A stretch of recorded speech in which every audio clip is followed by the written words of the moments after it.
Assalamualaikum warahmatullahi wabarakatuh. Waalaikumsalam warahmatullahi wabarakatuh. Salam nama budaya, Om Swastiastu, dan salam kebajikan untuk kita semua. Jadi perkenalkan, nama saya Muhammad Rakan Rizky dan ini teman-teman saya. Ini namanya siapa? Perkenalkan, nama saya Abdul Rafrizal dengan NPM 2023 310064. Dan saya Gazial Kifali Sudrajat. Dan saya Muhammad Haji Prabowo. Dan saya Lutfi Fauzi, NPM 2023 310028. Kita di sini akan membahas tugas kewarganegaraan, yaitu demokrasi dan sistem pertahanan dan sistem pemerintahan negara. Oke, di sini gua akan menjelaskan apa sih itu demokrasi dan pemerintahan negara. Oke, masuk ke materi yang pertama. Pengertian demokrasi. Demokrasi berasal dari bahasa Yunani, yaitu demos dan kratos. Demos bermakna rakyat atau khayalan, sementara kratos bermakna pemerintahan. Demokrasi sebagai sistem pemerintahan yang mengizinkan dan memberikan hak kebebasan kepada warga negaranya untuk berpendapat serta turut serta dalam mengambil keputusan di pemerintahan. Oke, yang kedua, gua mau menjelaskan tentang sejarah demokrasi.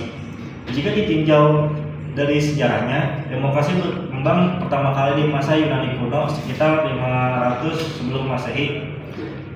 Hematridis dalam Contemporary Politik Ideologis menerangkan bahwa pada 431 sebelum Masehi, Priscus mendefinisikan demokrasi atas 4 kriteria.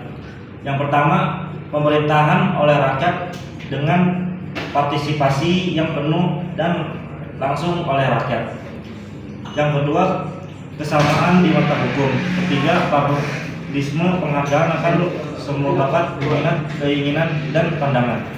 Yang keempat, penghargaan atas suatu pemisahan dan wilayah pribadi untuk memenuhi dan mengekspresikan kepribadian individu. Di masa ini sekitar 1650 sampai 1800 mulai muncul kesadaran bahwa ada hak-hak politik yang tidak boleh diselewengkan oleh raja. Di masa itu, raja memiliki kekuasaan yang tidak terbatas. Beranjak dari masa ini, perlawanan akan kedudukan raja pun bermunculan. Sistem dengan konsep pemisahan kekuasaan pun dimulai dicetuskan oleh trias politik. Oke, lanjut. Di sini ada demokrasi di Indonesia. Indonesia merupakan negara demokrasi. Sehubungan dengan perkembangannya, Dewi Sulisworo dan kawan-kawan membagi demokrasi Indonesia ke dalam 4 masa. Masa yang pertama, demokrasi konstitusional. Itu dari 1945 sampai 1950. Di masa ini peran parlemen dan partai sangatlah menonjol. Masa kedua, demokrasi terpimpin dari 1959 sampai 1965. Mulainya masa ini ditandai dengan dikeluarkannya dekret presiden. Dalam praktiknya, masa ini berakhir dengan peristiwa G30S pada 30 September 1965. Masa ketiga, demokrasi Pancasila dari 1965 sampai 1998. Secara garis besar, masa ini menggunakan landasan demokrasi konstitusional yang menonjolkan sistem presidensial. Oke, yang keempat, demokrasi pasca reformasi. Dari 1998 sampai saat ini cenderung mengalami banyak perubahan, partai politik baru bermunculan. Pemilihan umum pun dilaksanakan secara langsung dan rutin. Oke, next, di sini ada apa itu sistem pemerintah. Secara umum, sistem pemerintahan dapat didefinisikan sebagai sebuah sistem yang ada di suatu negara yang tersusun dari berbagai jenis elemen yang dimana setiap elemen memiliki kegunaan masing-masing yang akan membentuk sistem tersebut menjadi suatu kesatuan dan menjadi susunan yang padat. Oke, di sini sistem pemerintahan di Indonesia. Menurut sejarah, negara Indonesia pernah dan bahkan sampai saat ini masih menggunakan sistem pemerintahan presidensial. Namun untuk penggunaan sistem pemerintahan presidensial saat ini sudah dilakukan beberapa perubahan serta modifikasi. Hal ini dilakukan untuk menyesuaikan dengan negara dan rakyat Indonesia. Jenis-jenis sistem pemerintahan Indonesia. 1. Sistem pemerintahan pasca kemerdekaan. dari 1945 sampai 1949. 2. Sistem pemerintahan Republik Indonesia Serikat dari 1949 sampai 1950. 3. Sistem pemerintahan pasca RIS dari 1950 sampai 1959.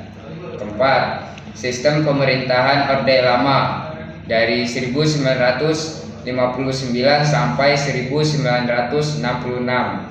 5. Sistem pemerintahan Orde Baru dari 1966 sampai 1998. 6. Sistem pemerintahan reformasi dari 1998 sampai sekarang. Pokok sistem pemerintahan di Indonesia. Negara Indonesia memiliki bentuk negara republik atau kesatuan dengan otonomi daerah berwujud negara yang luas, dibagi menjadi beberapa provinsi yang tersebar di berbagai pulau. Negara Indonesia menetapkan republik sebagai bentuk pemerintahan negara. Untuk sistem pemerintahannya menggunakan sistem pemerintahan presidensial. Jumlah bagian parlemen adalah 2 atau bikameral, yaitu DPR, Dewan Perwakilan Rakyat, dan DPD, Dewan Perwakilan Daerah. Dewan-dewan tersebut anggotanya adalah anggota MPR. Di sini ada sejarah dan tujuan lahirnya sistem pemerintahan demokrasi di Indonesia. Sejarah lahirnya sistem pemerintahan demokrasi di Indonesia dimulai setelah Indonesia merdeka pada tahun 1945. Saat itu Indonesia mengadopsi sistem pemerintahan demokrasi parlementer yang didasarkan pada konstitusi yang ditetapkan oleh Panitia Persiapan Kemerdekaan Indonesia, yaitu PPKI. Namun, demokrasi yang dijalankan belum bisa stabil karena adanya ketidakstabilan politik yang masih terancam oleh gerakan separatis dan kolonialisme. Selain itu, ada juga berbagai masalah ekonomi, sosial menjadi penyebab ketidakstabilan politik.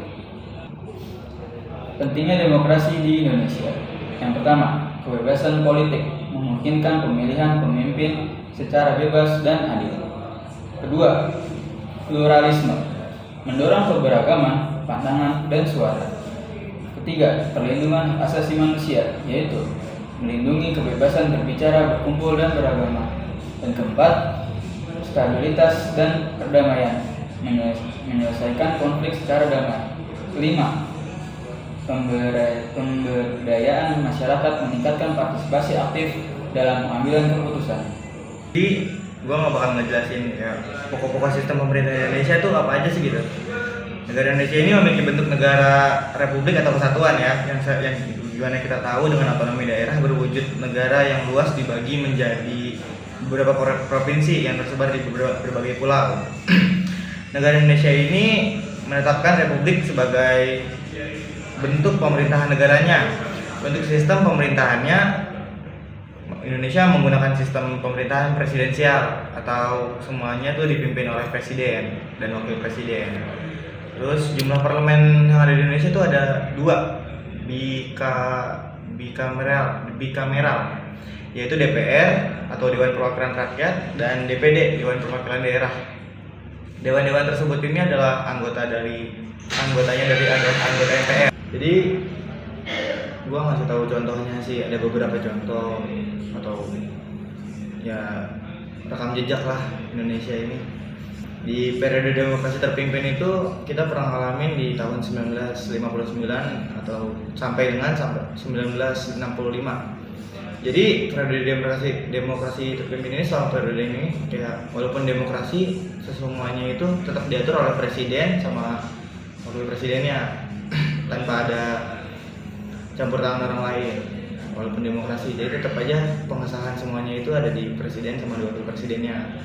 Terus di tahun 1949 dan sampai dengan 1959-nya sistem demokrasi berubah jadi liberal.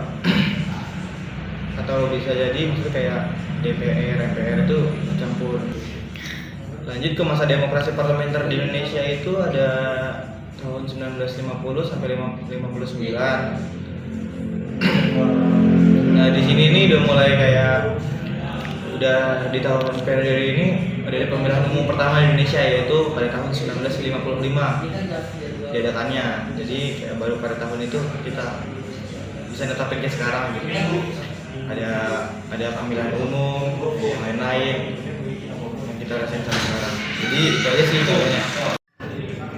Baik, cukup sekian dari kami. Apabila ada kesalahan kata mohon dimaafkan. Wabillahi taufiq wal hidayah. Wassalamualaikum warahmatullahi wabarakatuh. Waalaikumsalam warahmatullahi wabarakatuh.